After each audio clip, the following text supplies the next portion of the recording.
আজকে ফেরারত টানার সময় কুমারঘাটে যে ঘটনাটা হলো, আমি শোকাহত এই ঘটনাতে এবং নিহত পরিবারদের প্রতি গভীর সমবেদনা জানাচ্ছি।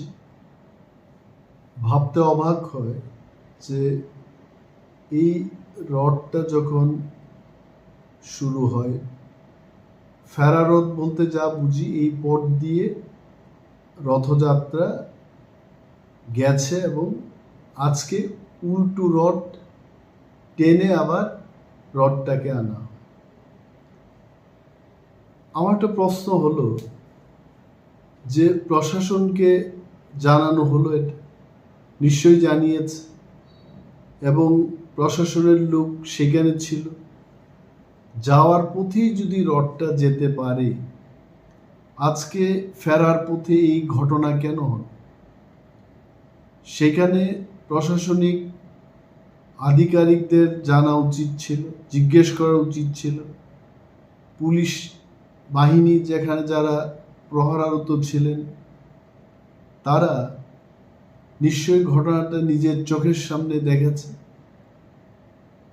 প্রশাসন যদি একটু অ্যালার্ট হয়ে কাজ করত, এই ঘটনাটাকে এড়ানো যেত এবং যারা এই দোষী, এই কাজে, এই ঘটনায় যারা যুক্ত, এই ঘটনাটা যাদের কারণে হয়েছে, দ্রুত এবং সুস্থ তদন্ত সরকারকে করতে হবে এবং শাস্তির ব্যবস্থা করতে হবে।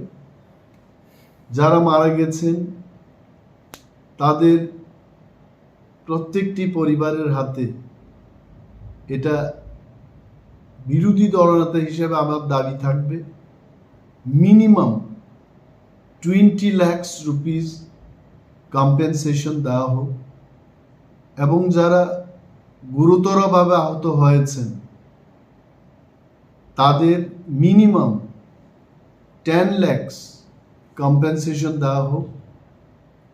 যারা চিকিৎসাধীন রয়েছেন এখন, তাদের সমস্ত চিকিৎসার ব্যবস্থা সরকারের খরচেই হোক এবং সরকারকে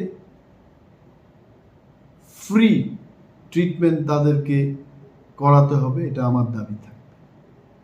অ্যান্ড দি কালপ্রিটস, যারা এই ঘটনায় যুক্ত, যাদের কারণে এই ঘটনা হয়েছে, আবারও বলছি, দ্রুত তদন্তের মাধ্যমে তাদের বিরুদ্ধে কঠোর ব্যবস্থা গ্রহণ করা হোক।